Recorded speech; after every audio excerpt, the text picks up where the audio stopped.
Committee will come to order. Good afternoon. I'm Steve Shab, the chair of the committee. I want to apologize for not being able to start on time. We had votes on the floor, so that's the reason we're starting a little bit late. So for any inconvenience to anybody, we apologize. And I'd like to welcome everyone, my colleagues, and our distinguished witnesses to the Subcommittee on Asia and the Pacific hearing this afternoon.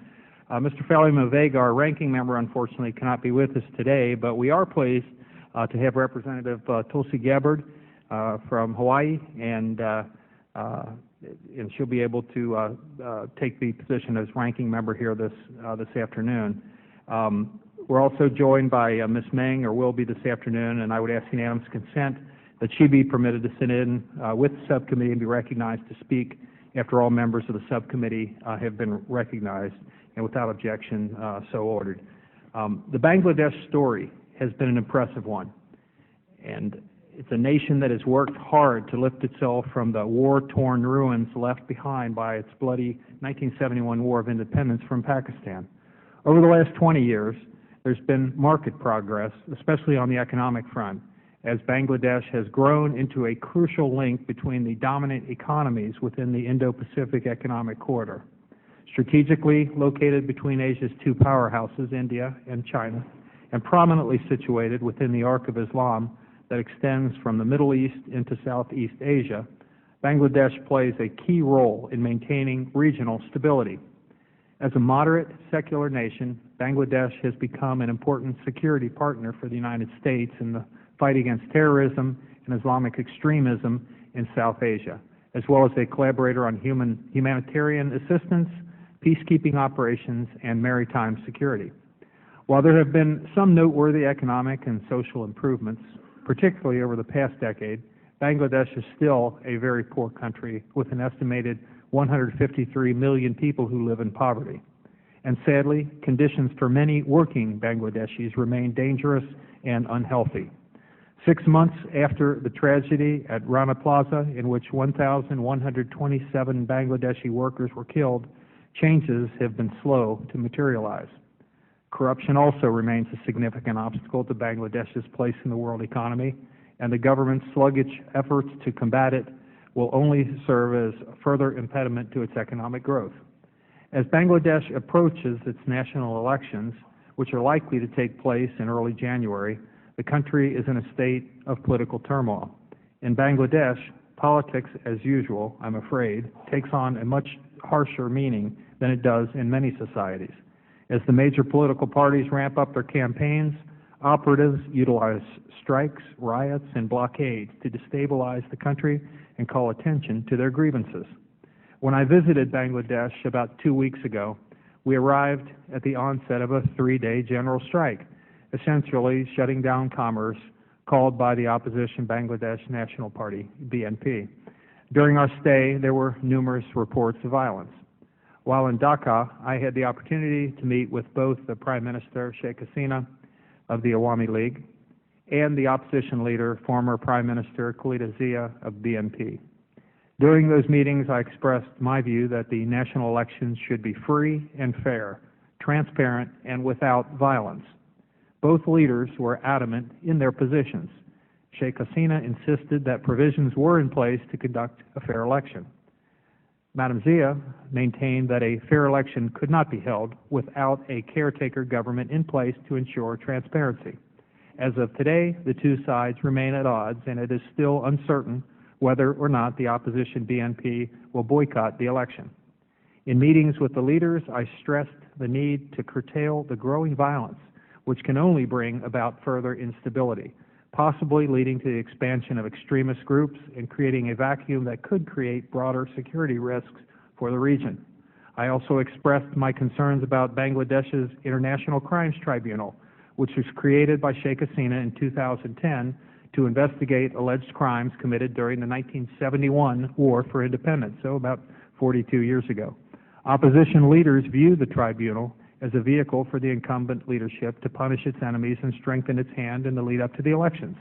Since the tribunal began handing down death sentences in February, numerous outbreaks of violence have occurred. Critics of the tribunal, many of whom agree that trials should be held and that the guilty should be punished, maintain that international standards are not being applied. When I brought this up with the foreign minister, I was told, quote, "We are actually creating new international standards," unquote. Based on some of the reports I heard about the conduct of the trials, that response was not very reassuring, particularly in light of concerns expressed by U.S. Ambassador Stephen Rapp, who heads the State Department's Office of Global Criminal Justice and was a former prosecutor of the Sierra Leone and Rwanda trials. Ambassador Rapp, who has visited Bangladesh 3 times in an attempt to advise the ICT and the government on international standards, was largely ignored. Among the issues about which he expressed concerns were interrogation without cause, lengthy pretrial detentions, a lack of sufficient protections for witnesses and victims, and allowing prosecutors to call more witnesses than defendants were allowed to call.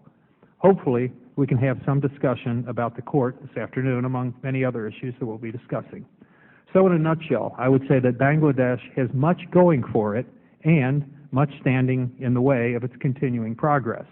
I look forward to hearing from our excellent panel of witnesses here this afternoon and hope we can address some of the issues in greater detail. And I would now like to call out of order the gentleman from California, I believe the ranking member of the TNT committee, Brad Sherman from California, to make a statement. Yeah, I regret my wife isn't here. She spent a year working in Bangladesh with BRAC, the then Bangladesh Rural Advancement Committee. I regret I can't spend time here, but I've got to go to our subcommittee to deal with Syria. I look forward to reading the transcript, and I hope the witnesses will focus on at least 2 points. One of those is the rights of Hindus in Bangladesh. I'm glad to see that the Vested Property Act, which allowed the confiscation of property from a large number of Hindus, I believe has been repealed, but I'm concerned that successive administrations have not taken steps to return the land expropriated from Hindus under the law, and I'm concerned with the other human rights abuses I hear visited on religious minorities in Bangladesh, and that is why so many of us have co-sponsored the bill to establish a separate office in the State Department to deal with religious minorities in the Middle East and South Asia. Second, I'm concerned about Muhammad Yunus and the Grameen Bank, which of course won the Nobel Prize for their outstanding work in development. The government has moved toward in effect taking it over, pushing Yunus out as managing director, and I hope the witnesses will address that issue. I look forward to reading your comments. Thank you. I thank the gentleman, and I'd now like to recognize the acting ranking member today, Ms. Gabbard, for 5 minutes to make an opening statement. Thank you very much, Mr. Chairman. I appreciate your holding this very important hearing today, and would like to also thank our witnesses for joining us and everyone who took the time to come to discuss these important issues that we all care very much about. There's no question, as the name and focus of this hearing suggests, Bangladesh is currently in a state of turmoil. As the country heads towards elections early next year, there are many concerns about the stability of the country, which has come to share significant ties with the U.S. on so many fronts, whether it be counterterrorism or trade or the mitigation of natural disasters. As our relationship continues to grow, part of this growing friendship creates the opportunity for us to have candid conversations whenever there are concerns that arise, which we will have today.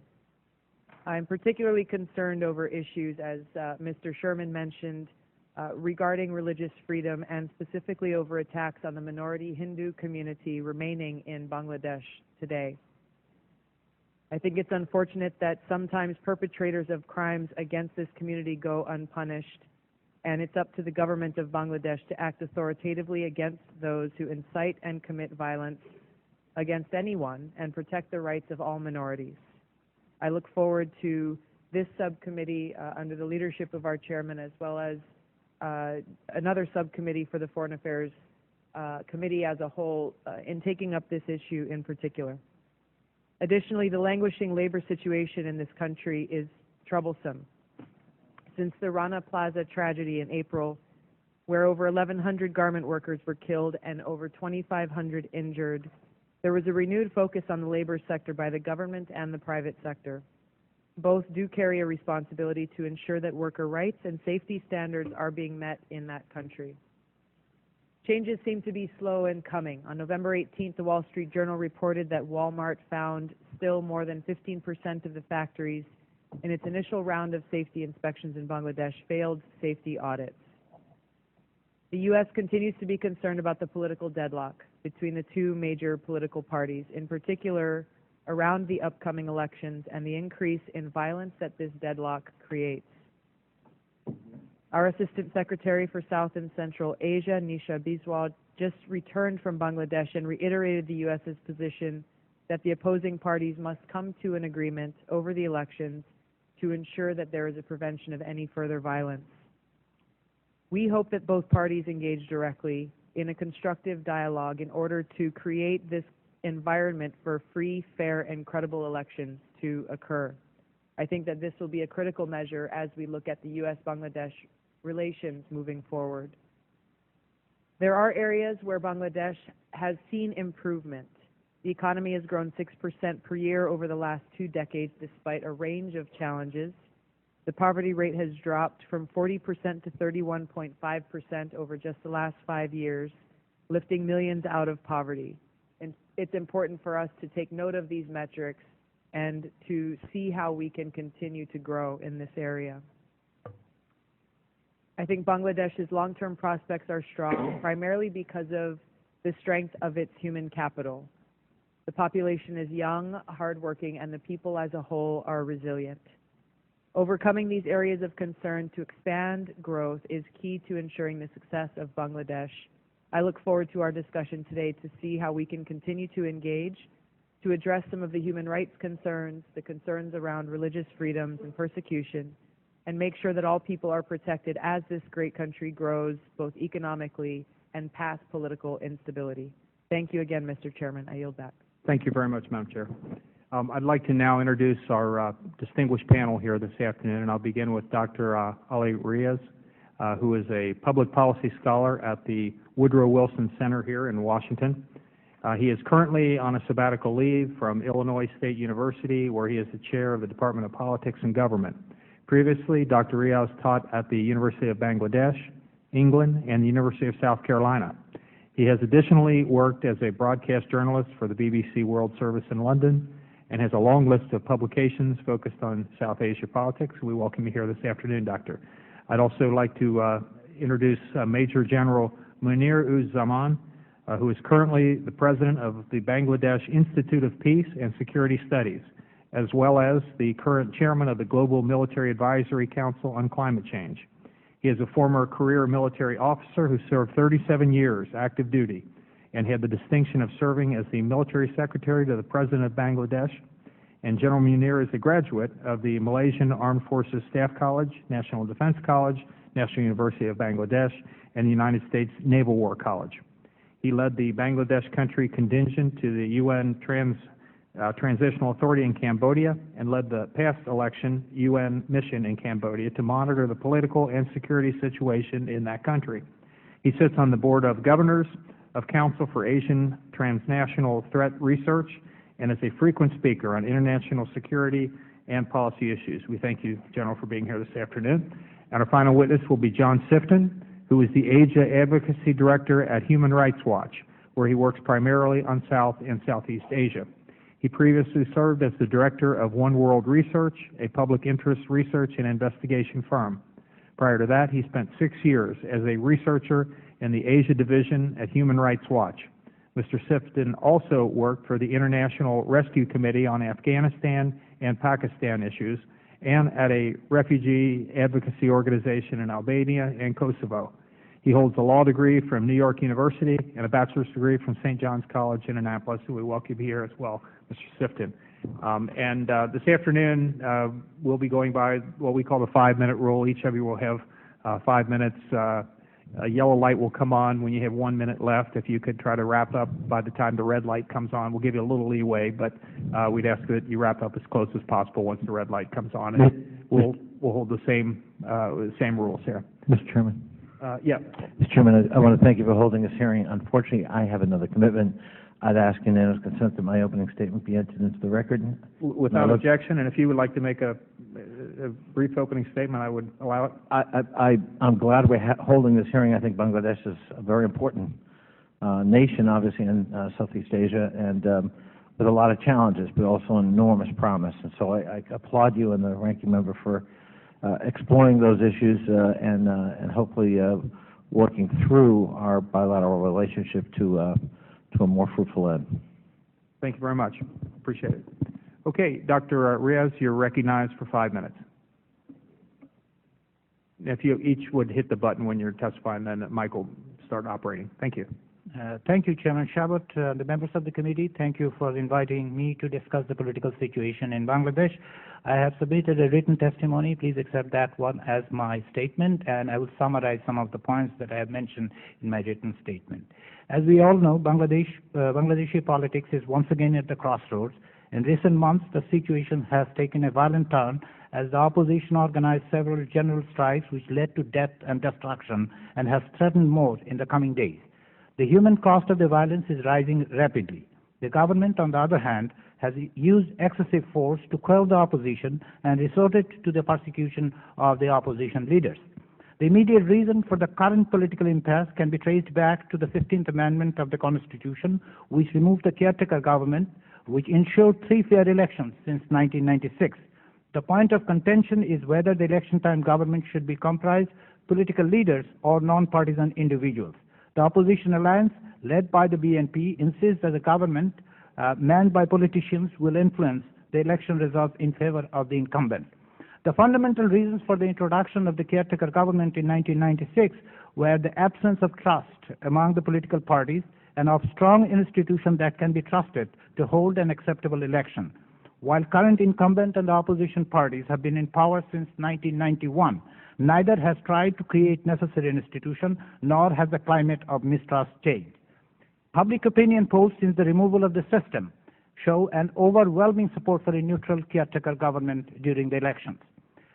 And the second point is the importance of an inclusive election. The upcoming election is important at both domestic and regional levels, with significance for the U.S.-Bangladesh relationship. Despite transitioning the military rule in 1991, Bangladesh has not produced an inclusive it has 4 inclusive elections, but didn't produce a very significant democratic institution. One of the key issues is the International Crime Tribunal that you have mentioned. These trials of those who perpetrated genocide and committed crimes against humanity during the War of Independence in 1971. Trying the war criminal was an election promise of the Awami League. Despite some reservations about the trial process, opinion polls have shown that the majority of Bangladeshi citizens support the work of the ICT.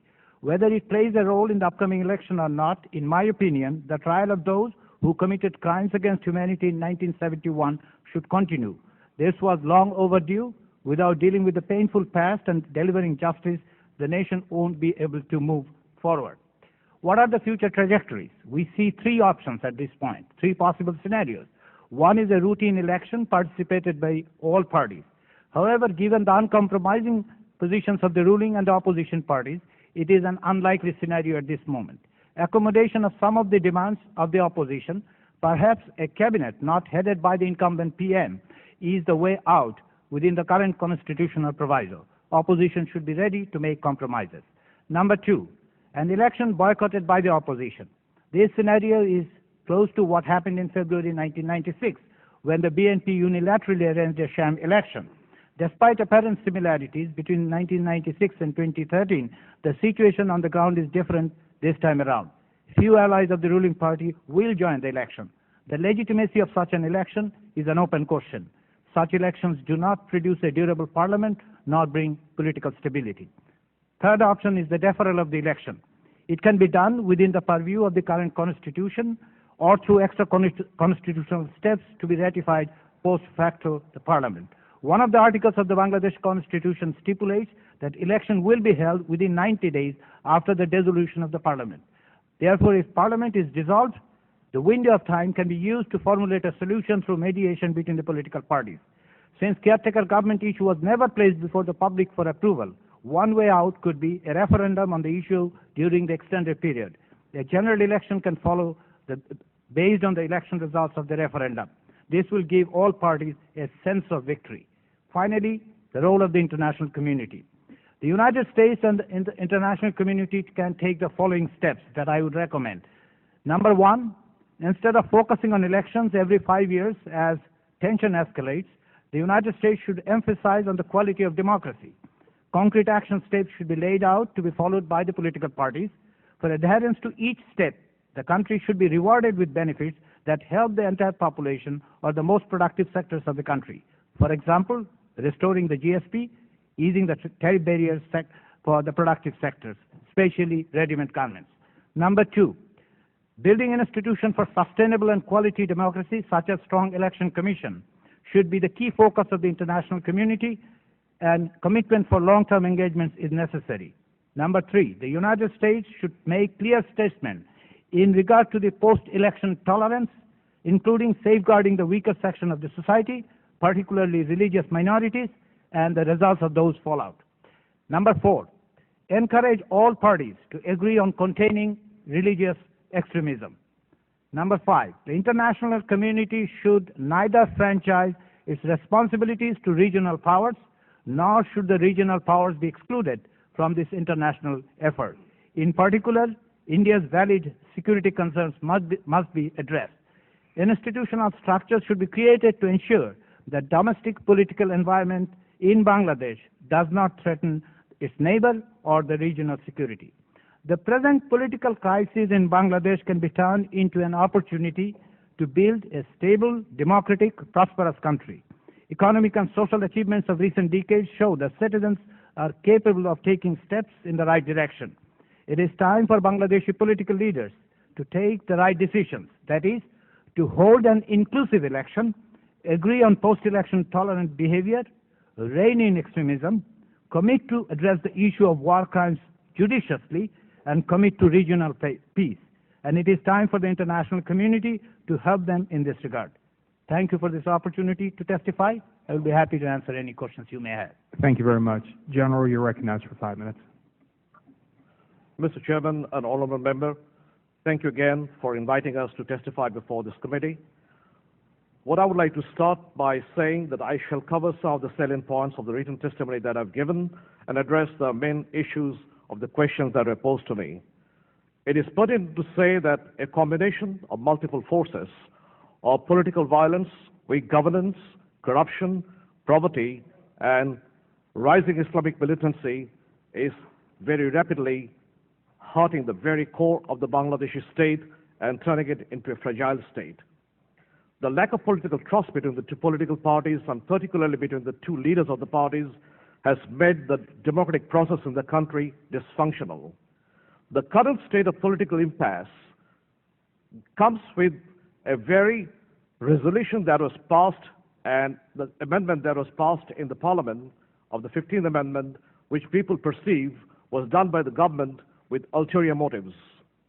The resultant protest by the opposition and its allies, including the Jamaat-e-Islami, has brought widespread violence on the street and has resulted in over 200 deaths in the last few months and injured many more. Experience of Bangladesh's history of elections shows that incumbent government has the capacity and the means to manipulate and rig election. Therefore, a wide majority of the people want a neutral, caretaker government to hold the elections, and that is the only way out of the current political impasse in the country. The country has had weak governance for many years, and the state of law and order was poor, and crime was on the rise. There were political forced disappearances over the last few years. Industrial labor standards were very appalling, resulting in Rana Plaza incidents with impunity. We also saw the squeezing of the space of civil society, and the role of civil society has been curbed over the last few years, and the freedom of press and expression is under threat as journalists are in jail for expressing their opinions. TV channels and newspapers have been closed, and the culture of winner-take-all approach has made the government's position very rigid. There is also widespread corruption in the country, and a prevalent chronic capitalism persists. It is also important to say that the poverty reduction that has taken place over the last few years has also been hit by the government stance against the Grameen Bank and particularly against Professor Yunus. I would like to say that there is a rising tendency of Islamic militantism in Bangladesh, and that is going to hit at the very core of the Bangladesh's stand as a secular and a moderate state. The reasons for this rise is due to a multiple forces of internal impacts and external impacts. But the point that I would like to very much emphasize here before this committee is that the current state of political intolerance by the government towards its opposition and the current state of the political violence that persists in the country, if this continues, the country will soon enter a phase of instability, and any instability in Bangladesh will create the ground for militant parties and organizations to thrive and expand their scope of operation within the country. We also see that any militant operations in Bangladesh will have impacts on the regional security, particularly because of the 2014 withdrawal of the U.S. forces from Afghanistan, where the security of the region will become very fragile. I would also like to say that in this state of fragility, the relationship between the United States and Bangladesh needs to be observed very carefully. A question was also posed, what needs to happen for a stable, secure, and accountable government in Bangladesh? What I would like to say that we first need a change of the political culture. We need important government organizations to be reformed, including the judiciary, which has to be free and accountable. We need enforcement to make Election Commission, Anti-Corruption Commission, and other bodies more functional. There has to be a definite role of the civil society in expanding the space and making the government accountable. The system of impunity by government and its cronies has to stop so that the rule of law can be established. And we need a free and a robust media, and media should not be hampered by the government. We also need political forces on issues of state, and we need national policies, not personal and private policies. We need an educated population to enforce that the governments are held accountable. A very interesting question was also posed to me, saying that in this current state of the impasse and the political violence that persists in the country, will it risk the army coming into play again in a military coup? My answer to this question, the military does not have a role in solving political problems in a democratic country. And having seen the experience of 2007, I also feel that the military does not also have the appetite for that. But the fact remains that the military remains the only credible and acceptable institution in the country, in spite of the politicization of all state institutions by the current government. The military has remained apolitical, and therefore the military should play the role that is in the best interest of the country. But I presume that if the violence persists, the military at a time may be sucked into the process, but that is not something that we should welcome. I once again say that thank you for the hearing, and I would hope that our international friends and partners continue to engage Bangladesh so that Bangladesh doesn't slip into a state of violence and becomes a fragile to failed state. Thank you. Thank you, General. Mr. Sifton, you're recognized for 5 minutes. Thank you for inviting me to testify today at this very well-timed hearing. The other witnesses have already discussed Bangladesh's dire political situation and the risks it presents. I'd like to focus on the specific human rights issues that the current political impasse has brought to bear and describe in more detail exactly how they will be affected by the events of the hour. So let me first discuss the key human rights issues in play in this current political impasse. The parameters of the standoff are well documented. The ruling party, the Awami League, has refused the BNP's demands for a caretaker government. As a result, and as the other witnesses have already said, there's a very real possibility that the BNP and most of its political allies will boycott the elections, and thus the subsequent parliament and the government that those elections would create. So let's discuss what that will lead to. With that instability will come political volatility. in boycotting before and after the elections, the BNP and its allies will presumably hold protests, cartels, shutting down transit and economic activity in key urban areas, and in response, state security forces will use force of varying types, some of it responsive, some of it proactive, and perhaps none of this would be too worrisome in the abstract were it not for the fact that cartels and security forces' responses to them are almost always accompanied by violence, mob attacks by the political factions, and excessive use of force by state actors. And some of the worst violence so far this year occurred between gangs of rival party activists, both from the Awami League, BNP, and Jamaat, none of whose leaders, it should be noted today, have done much to restrain their supporters during that violence. Many people are likely to be injured in the future political violence that would accompany a boycott, and likely a large number of people will be killed. Many people will also be detained. And I want to emphasize that this political violence is a legal violence. Every government is entitled, even obligated, to use police powers to maintain order, even the use of force, so long as it's proportional and not excessive. The problem is that in Bangladesh, security forces usually don't exercise force in a measured and proportional way.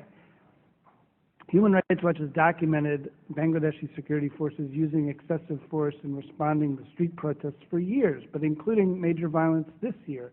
For instance, the violence in early May that killed approximately 50 people.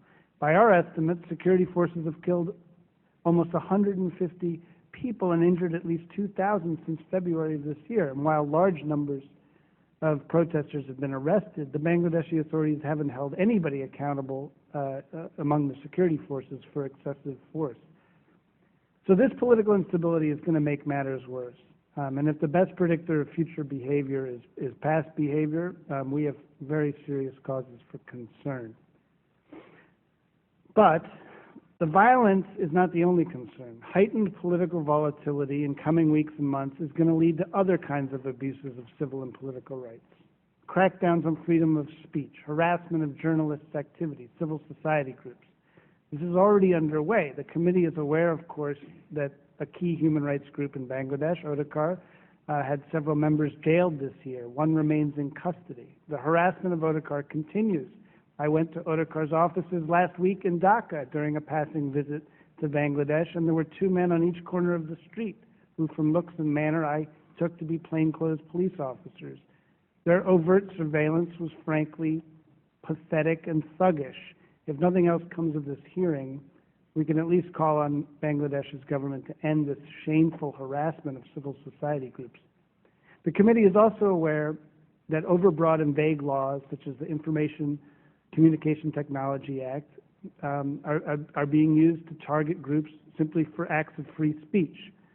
This act has been used not only against Odekar, but against journalists and against bloggers in recent months. The breakdown of the political order in Bangladesh is also going to have knockoff effects on other human rights issues beyond the political realm. There are many other human rights issues in Bangladesh, as the committee is aware, women's rights issues, which Human Rights Watch has reported on, the labor rights issues that are the issue of the day, and international justice issues connected to the tribunal. Human Rights Watch has supported and continues to support efforts to hold perpetrators responsible for the terrible crimes of the 1971 conflict. But as the chairman has made clear already, that tribunal has been marred by deficiencies which have undermined the integrity of its processes. And since this process includes the death penalty, there's good reason for human rights groups such as ours to be quite concerned. So all of these important human rights issues will be impacted by the possible breakdown of the political order in Bangladesh. The consequences are clear. So what can be done to address all of this? Well, the United States and other governments have already stated their concerns. From Secretary of State Kerry, writing to Sheikh Hasina and the leaders of the opposition, to your visit 2 weeks ago, to Assistant Secretary Nisha Ilwas's visit just this past weekend. The message has been delivered, but it will help for Congress to further reinforce that message and back up those concerns with warnings about the consequences to Bangladesh if this political crisis spins out of control.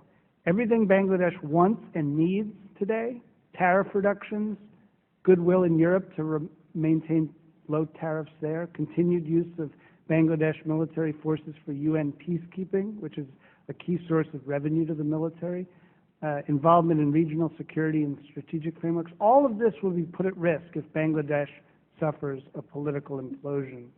And on some level, Bangladesh's leaders already know this, but it always helps to remind them. And I hope that this committee hearing does that today. Thank you for allowing me to testify today. Thank you very much, Mr. Sifton. And now members of the panel up here will have 5 minutes to ask questions of the witnesses. And I will begin myself. It's too soon to say exactly how the elections will unfold in January. As history has shown, virtually anything is possible under Bangladeshi politics. However, we know that opposition leader Khaleda Zia met with Bangladesh's Sheikh Hasina two days ago, I believe, in which apparently some encouraging words came out, maybe a step forward. But at the same time, there was they split without an agreement, and Khaleda Zia still demands that Prime Minister Hasina step down from office and that a caretaker government be put in place to oversee the national elections. Mr. Sifton, you kind of already gave your analysis of what might happen. I'd be interested to see what Dr. Rios and Major Muniz-Zaman could. How do you think? What is the most likely scenario, in your opinions, to play out here? If you had to, what do you think is the most likely? And if you could put your mic on, thank you. I mean, lately the meeting between opposition leader and the president has a very limited constitutional power. And in that case, how much he would be able to intervene in this kind of situation is not very clear. Previous situations in the history tells that it is not. But he has a moral power. There is no doubt in my mind that the president does carry some moral power if he wants to. They're a very limited constitutional one. And going forward, in terms of these 3 scenarios that I mentioned, I am not very much optimistic about an inclusive election at this point, unless something dramatic happens. And that is what I was suggesting, that at least some form of accommodation of the opposition's demands, including at least a cabinet not headed by the incumbent Prime Minister would be an option, or deferral of the election. But likely scenario is a non-inclusive election that Bangladesh is going to experience. I wish that I'm wrong, but as of today, that's what it looks like. Thank you. General? Thank you, Chairman. My first scenario is that Prime Minister Hasina will try and push towards a one-party election with disastrous consequences for the country, because if she does that, then the country will move in the path of instability, because the post-election violence is going to be even higher than the pre-election violence.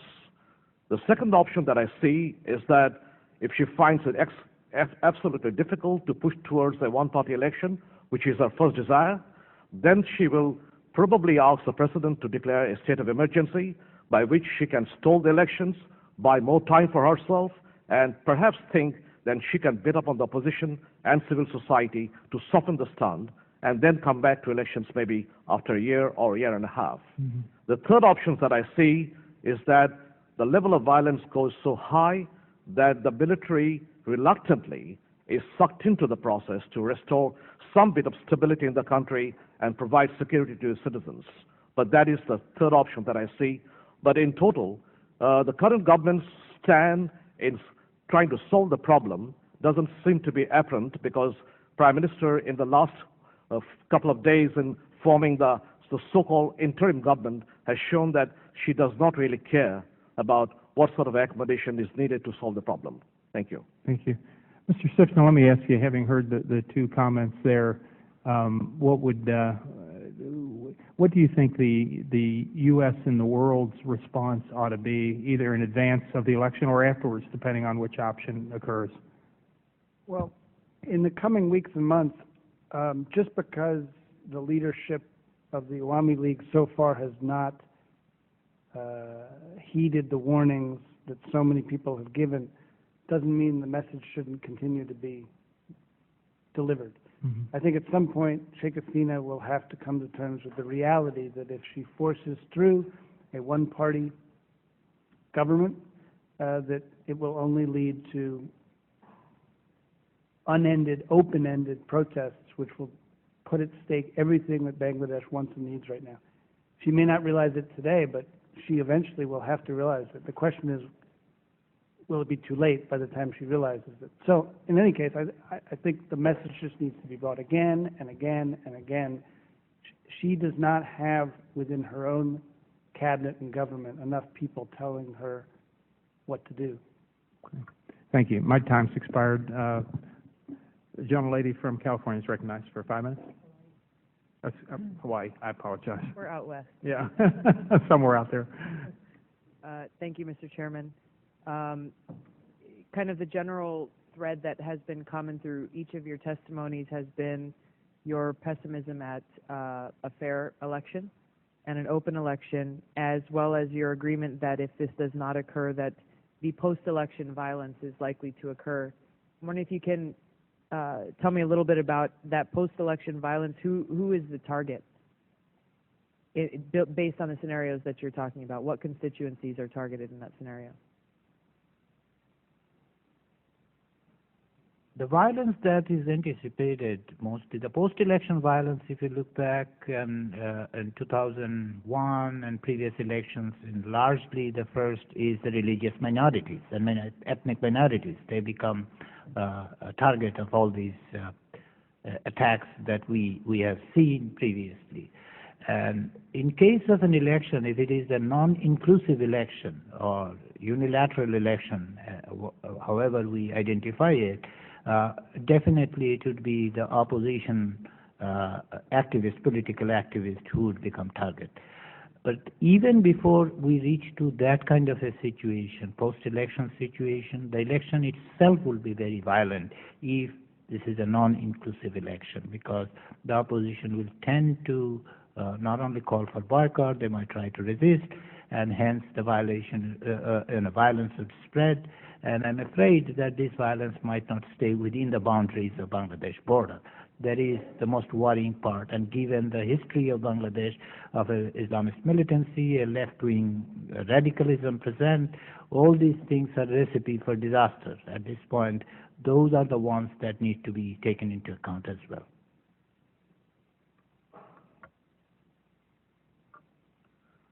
This time, the political violence in the post-election period is not only going to be resisting the government by the opposition, it will be a question of existence of the opposition forces within the country.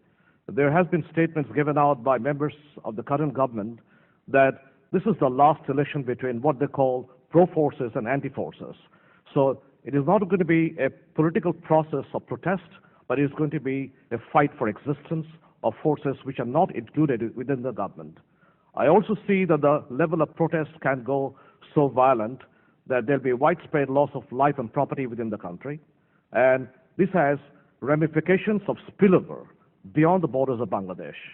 And Bangladesh, which is so closely bordering with Indian state, and the level of violence that exists in the fenced border between India and Pakistan, where India and Bangladesh, where Indian border guards regularly kill Bangladeshi citizens, it is likely that the spillover impacts will have a tremendous amount of negative impact from the Indian state and the Indian side. I also see impacts on minorities, both religious minorities and ethnic minorities. So therefore, it is going to become extremely fragile and volatile in the post-election period. Thank you. Mr. Sifton, if in your answer you could also include your thoughts or your assessment of how the India-Bangladesh relationship is currently, especially as we're moving into this period. Well, first, about the election being unfair, it's not even necessary that the election be unfair for there to be protests.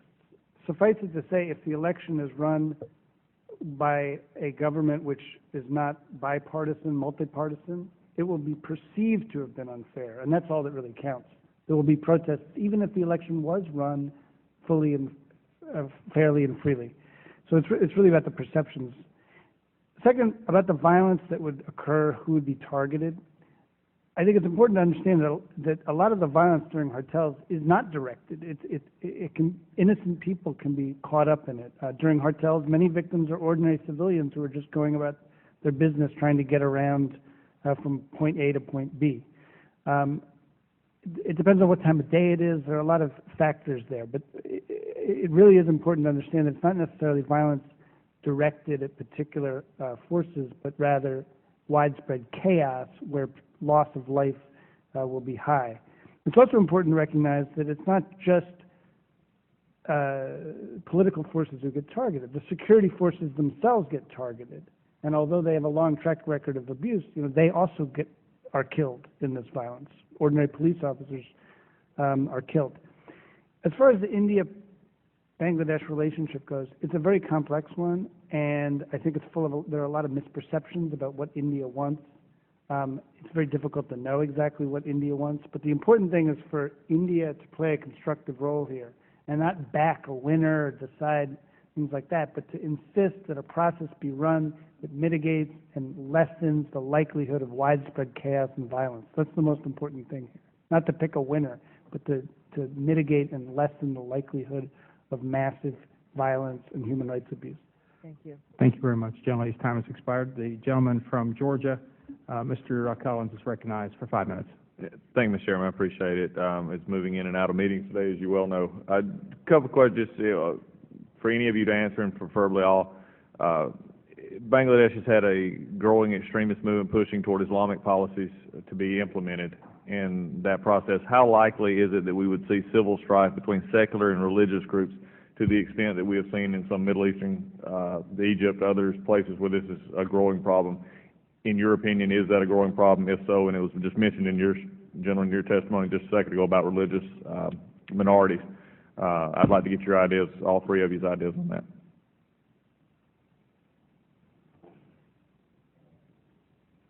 The conflict between the secularist and Islamist forces, particularly in the past years, we have seen the rise of Islamist forces in Bangladesh. Perhaps for a decade we have seen that one. Right.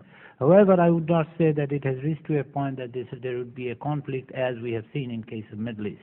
It is my understanding, and my understanding based on my research and others, that there would be a growing tension, and that tension is already present in case of Bangladesh. But all other political uncertainty may contribute to this kind of situation, and that is a worrying part of it. By itself, there is not going to transform into a conflict between the Islamist and the secularist. But if there are continued uncertainty, violence, and the political situation, instability within the political situation, that might contribute to that kind of a conflict in future. But in short term, I don't see that becoming a major element, though it will remain constantly. It will remain as a reminder of Bangladesh's. I would say the issue of identity is there. Of course, the political ideological differences are there, and over a period it has grown. It might continue. Okay. Thank you. Thank you, sir. What I would like to say, what I said at the beginning, I emphasize again, any state of instability within the country by running a one-party election that the government plans now will have created the space for non-state actors and extremist forces to thrive. And we already see some early signs of that in the form that there has been resurgence of small splinter terrorist organizations which are surfacing in the last couple of months, were completely not present in the scene before. We also see that there has been impact of the returned migrant workers in the country who bring a different kind of ideology of Islam back to Bangladesh, which is based on the principles of Sufi Islam, and there is a silent clash of the Sufi Islam and the Wahhabi brand of Islam that comes back with the migrant workers. We've also seen the impacts, without solid proof, of some Middle Eastern NGO money coming into Bangladesh and having its impact. We see that there has been a marginalization of people at the grassroots and non-delivery of services by the state to its own citizens and people. So therefore, the space has been created by that kind of a state of what I call the Hamas impact, where the state does not exist, the non-state actors exist. Therefore, that kind of a situation is also bring the specter of Islamic forces coming into the play and creating more space for themselves.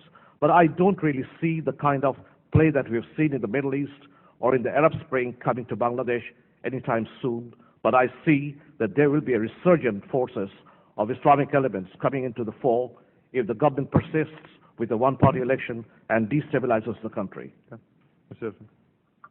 Yeah, I think it's a question of what it means to thrive. There's thriving and then there's thriving.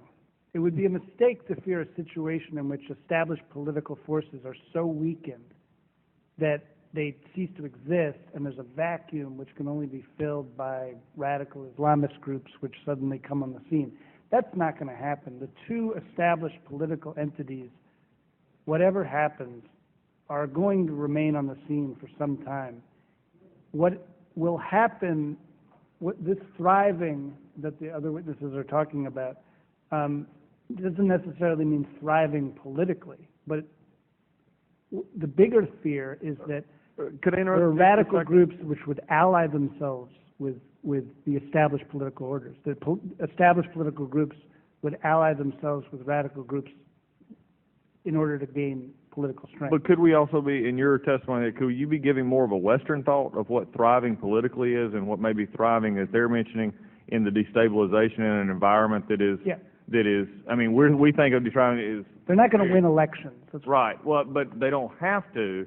To be and dangerous. I think and that's because you're setting up, so I think sometimes when we look at this, that is the fear of us looking at, from American policy eyes, that we look at it in terms of what we believe, through elections and rebel policy. They've talked about, and it's interesting to hear the dichotomy here of the two answers, that there is a problem from our perception and the perception on the ground. So Mr. Chairman, I think that's something that, as my time is over, I think that is something that I think has infiltrated this region for a long time, and is understanding the groundwork on definitional issues and things that we can work on, from an American perspective and a foreign policy perspective, and also from the indigenous perspective as well. So I appreciate you having this hearing, and thank you very much. Thank you. I thank the gentleman for his comments, and the gentleman's time has expired.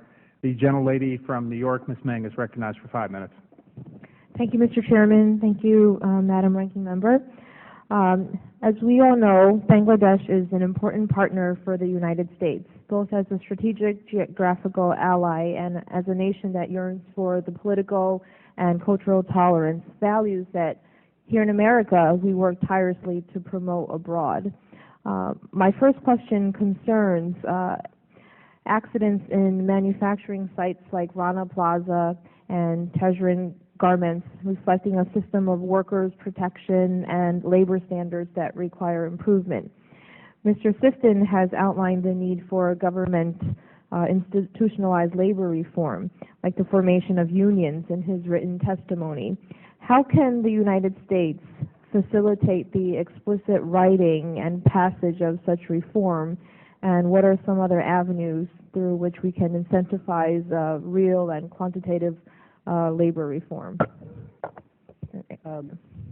So what's going on right now with the GSP roadmap to return Bangladesh to getting GSP is the best leverage to get the legal reforms and the institutional reforms to Bangladesh's Department of Labor, to the labor law itself. The fact of the matter is the federations on the ground and the other institutions, labor rights organizations on the ground, know fully well exactly what's wrong with Bangladesh's labor law and what needs to be fixed. They've written memos on it with recommendations. It's just a question of getting those political changes made to the law and getting the Department of Labor in Bangladesh to make institutional changes to make those labor law provisions, real, so that workers are actually protected. But all of that will be put at risk if there's a political crisis in Bangladesh, and that's why this is such a serious moment in the political realm. Bangladeshi labor standards have a lot of questions to be answered. And in this, I suggest that our international friends and partners, particularly the United States and the bigger markets where Bangladeshi goods go, particularly the ready-made garments, there has to be also a positive kind of engagement both on a public and private sector involvement with our industry in Bangladesh. So I'm calling for the U.S. government to engage Bangladesh and its industry. I'm also calling for the U.S. private sector, the retailers, the big Walmarts of the world, to come forward and engage Bangladesh effectively and positively. So there has to be a bipartisan kind of effort in trying to look at the problem and solving the problem. The labor standards are in a very sorry state. We need labor law reforms. We need the federations to come and play effective role. But the existing laws that exist within the country are also very laxly implemented. So we need better governance by the government to implement the existing laws so that the existing laws also are not bypassed by the people and the industry. And we don't want to see the kind of chronic capitalism where industrialists close to the government and power can do things and go about doing things with impunity. Thank you. It is largely a matter of shared responsibility. What happens in Bangladesh, the ready-made garment sector, for example, is a result of private entrepreneurship, and it has benefited from these lax administrative and labor laws, but it is time to utilize those, implement those, and more importantly, it cannot be done only from within the country. Given that it is largely for the export sector, there has to be some commitment from outside, and here I see the international community, particularly the United States and the European Union, given the European Union is the largest market of ready-made garments. There should be a positive engagement. Penalizing is not going to help at this moment. More positive engagement is necessary not only at the government level, but at the civil society level, and also with those who owns the industry, the entrepreneurs who have made contribution, and the laborers who have built this industry from absolutely nothing. Thank you so much. I yield back. Gentlelady yields back. We'll go to a second round now, and I'll recognize myself for 5 minutes. I'd now like to focus at least my attention on Bangladesh's International Criminal Tribunal. And Mr. Sifin, if I could start with you, if I could ask you, what actions might the U.S. government take at this point to urge the government of Bangladesh to bring the tribunal into compliance with international standards, assuming that they're not yet or aren't at this time, given the Bangladeshi government's unwillingness thus far to implement the recommendations of U.S. Ambassador for Global Criminal Justice Stephen Rapp, which were offered at the request of the Bangladeshi government about a year and a half ago. What would your comment be on that? Well, again, as with a lot of other issues, the patient isn't taking the medication, so it's very tough to know exactly what to do in that context. Ambassador Rapp has made some very good recommendations. I feel that Human Rights Watch has made some very good recommendations, but they haven't been taken to heart. There's no leverage, as there is with the Cambodia tribunal, with funding, because there's no international funding for the tribunal. So there's very little left to do except continue insisting on it. But one key thing that really drives home the reality is the depolitization. It's one thing to talk about the shortcomings, procedural shortcomings of the tribunal. It's another to talk about the execution of defendants, the death penalty, in a political context. And I think there is a place where the European Union, which is opposed to the death penalty, and the U.S., which has a more nuanced view, can get together and say, like, whether you support or the death penalty or not, carrying out death sentences, executions in a political context, either in the lead-up or the immediate aftermath of an election, is a bad recipe for the perception that there's real justice going on. And that's a warning that the EU and the United States can make together. I mean, even India could say that. Okay. Thank you. Let me ask any of the witnesses who'd like to comment on this. There have been reports about several disappearances of witnesses for the defense, one of whom turned up apparently without explanation in an Indian jail. There are reports about, the forced resignation of the Supreme Court justice over, I believe, allegations of inappropriate conversations outside the courtroom with prosecutors. allegations about the defense being limited in one case to about 3 witnesses, and then the prosecution having far more witnesses than that. Are there any comments on those? Are those true? As far as we know, what concerns relative to fairness and international standards do that raise, especially as was indicated when we're dealing with potential death sentences here? And I'd be happy to hear from any of the witnesses that might want to comment. Okay, One just quick factual point is that the Supreme Court justice in question who resigned did not deny the allegations that he had improperly communicated with prosecutors. These were conversations that were intercepted by some means and given transcripts to The Economist magazine, which published them. And in resigning, he never denied the substance of those. So those allegations are out there. They haven't been rebutted, and they're very, very serious. Yeah. So but I just wanted to factually state that. Yeah, so they're not necessarily just allegations that this happened, at least in that case. Well, and I guess the witnesses, if either were allowed 3 witnesses and the other side allowed more, or they weren't, these are facts that can be determined independently, I'm assuming. But would any of the other witnesses like to comment on those, General?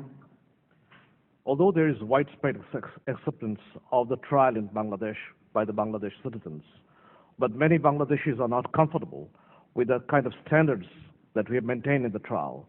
Because to bring closure to a case of historical proportion, we have to have standards at the highest order of international standards of legal practices. The questions that you, Mr. Chairman, point out were allegations which were not clarified by the government. So therefore, there is a wide perception that perhaps those happened. And if those are true, then even many citizens will become very uncomfortable when such sentences are going up to the level of death sentences passed against the people who are convicted. I think we, not only as citizens, but as international friends who observe the trials, we should continue to engage Bangladesh government in trying to encourage them to have high moral standards of international legal standards in the courts and the practices. Thank you very much. Doctor, did you want to? I will briefly state that 2 things are here. Some of the procedural problems that we have seen, of course, that needs to be recognized, and that's why international engagement with the international crime tribunals need to be continued. However, at the same time, we need to put this in the historical context of Bangladesh, that over the past 42 years, these trials are also a matter of closure of the Bangladeshis of the past. This needs to, in some ways, a nation was a victim in 1971, and I personally don't consider it as a victim of one individual who was killed. The issue of war crime is largely related to the nation, and that's why it needs to be put into this historical context and understand why this was necessary and why there is a widespread support. So procedural questions notwithstanding, it should not be separated from the issue of justice for the victim, and here I see victim, the whole nation as a victim rather than individuals. Thank you very much. My time has expired. I now recognize the chairman of the full Foreign Affairs Committee, Ed Royce, the gentleman from California, is recognized. Well, thank you, Mr. Chairman. I'd like to get down to the bottom line in terms of what has happened in Bangladesh and what I think is the underlying reason. And I don't think it's dissimilar to what I've seen in Pakistan. In Pakistan, you have the Deobandi schools, and out of these particular 600 that we're most concerned about are graduated young men who believe in a jihadi philosophy. Now, they are able, because of their use of tactics of terror, to then move against a domestic population that maybe does not share their same views. And they usually target their wrath against, well, in Pakistan, it was Hindus and Christians and others. In Bangladesh today, if we go back to 1947, and we know a lot of this happened at the outset, but you have a total of 49 million Hindus missing from the rolls. Many of them, of course, went to India. But recently we have a situation where you've got 1,500 Hindu homes, 50 Hindu temples burned to the ground. And it's not just Hindus. It is also Christians. It is also atheists. It is also animists. It is those who do not take the most fundamentalist viewpoint.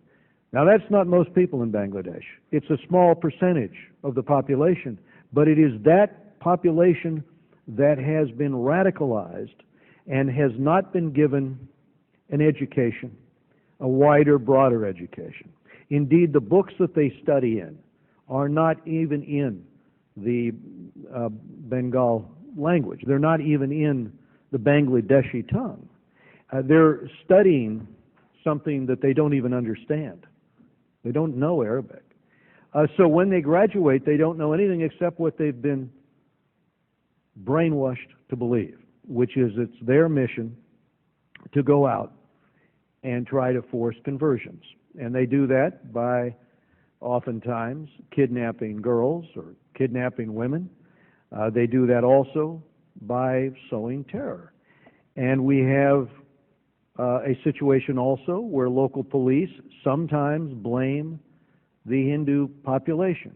Despite what I've just described to you, all of that destruction, when that last came up, a mob of thousands descended on the Capitol, as you know, thousands of radicals, demanding a change in the Constitution, demanding that basically their views supersede the views of the wider community.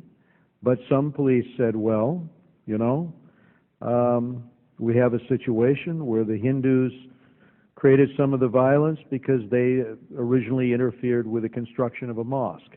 Now, unless the state in Bangladesh is ready to come forward and close these particular Deobandi schools, the ones that have been identified as the most radical, the ones that are telling their charges, their graduates, to go out and commit this kind of violence, Pakistan, like Bangladesh, are going down roads here where the consequences will eventually engulf the state itself.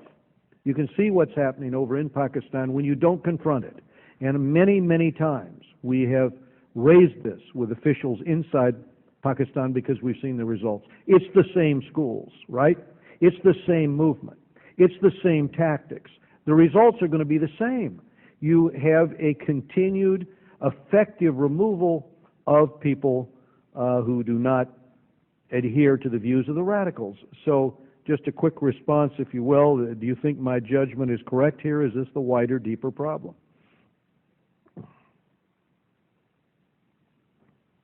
The schools that you are referring to, Congressman, the Deobandi schools, there is a large number of them. Of course, this issue has been addressed in some ways, but not necessarily as robustly as it should be. There should be reform on the education sector, and more importantly, these are the schools which are, these madrasas which are producing youth who are not exactly be able to participate in the economic activities. So there need to be a reform. But at this point, I would say this is a small numbers, and whether Bangladesh should travel the path that Pakistan has already traveled depends on the political will and overall political circumstances as well. And that is where I see this instability in Bangladesh is contributing to this kind of situation. That's well, you're down to a Hindu population that's now at 8.5%. Absolutely. And on an ongoing basis, we see the flight of minority populations. So the government is not doing enough to protect them. And part of that protection is to do something about these schools. I completely agree with you, Congressman. I mean, there has been structural issues. The Bangladeshi population, if we look into, as I have done from 1951, it has been, the dwindling population, which I call the missing millions, And the state has never done what they should be doing. I mean, irrespective of the political parties in power, the Bangladeshi state has failed to protect its minority. Not only the Hindus, we have seen this situation in the Buddhist population lately, Right. in the Ramu, that's what we have seen. This is absolutely a terrible situation that we are witnessing. Unless the states step up and protect this one, and that is why when Congresswoman asked about the issue of the post-election violence, these are the most vulnerable population that we see. I mean, they become the first target of this kind of situation. So not only in the context of the election, overall, these are the issues that need to be addressed. And we need, I would urge the international community to work closely with not only the Bangladesh government, but the civil society to make sure that these things are not repeated. We have seen it enough, and at some point, Bangladeshis and its partners and its well-wishers should stand up and say, enough is enough. And this is the time we should say, enough is enough. Thank you, Doctor. I appreciate it. The gentleman's time has expired. Thank you. The gentlelady from Hawaii is recognized for 5 minutes. Thank you. Thank you very much. I appreciate our full committee chairman's remarks of really taking the long view on this and looking at the root cause of some of these problems that we're seeing the symptoms of, and think it has to be included in this conversation. I wanted to pick up a little bit further on the issue of the tribunals. Despite the obvious flaws with the tribunals, clearly this is an issue of bringing about justice 40 years later that is absolutely necessary for these heinous acts of violence against humanity. A little bit of a two-part question. It's my understanding that there was violence against Hindus and other minorities after recent rulings by the crime tribunal convicting some of these prominent leaders who were complicit in the 1971 attacks. If you could talk to me about how the government responded to these attacks in any way, if they did, and what more could be done to reduce them further, as well as what other forms of justice can be brought about for the families of the over 3 million victims of the massacres during that 1971 liberation movement. You can start, Dr. Riaz. Thank you. In regard to the violence that we have seen post-verdict throughout the whole country, and there has not been any effective measures from the government. And unfortunately, the government not only failed to protect them, subsequently the government has not provided any support to them. The lip service is all that we have seen, same we have seen from the opposition party. So at this point, it is not only, we cannot simply wait and see what the government is going to do. It is more important that the civil society, and particularly those NGOs who are active in the rural areas, they need to work very closely in somehow preventing those kind of things. Instead of waiting until the next thing happens, it needs to be preempted rather than post-event some sort of a support. So that is an issue that going forward, whatever form of election and post-election situations are there, it is not only about today, it is not about tomorrow. There has to be some kind of an arrangement, and it is an international support that Bangladesh needs. I mean, civil society needs to be included in this. As for the International Crime Tribunal, as I have mentioned, and as Congresswoman, you have mentioned, that it is about the justice. And the heinous crime that has been perpetrated 42 years ago, the nation became a victim, and there has to be justice. And this cannot be simply seen as a procedural matter, one trial at a time.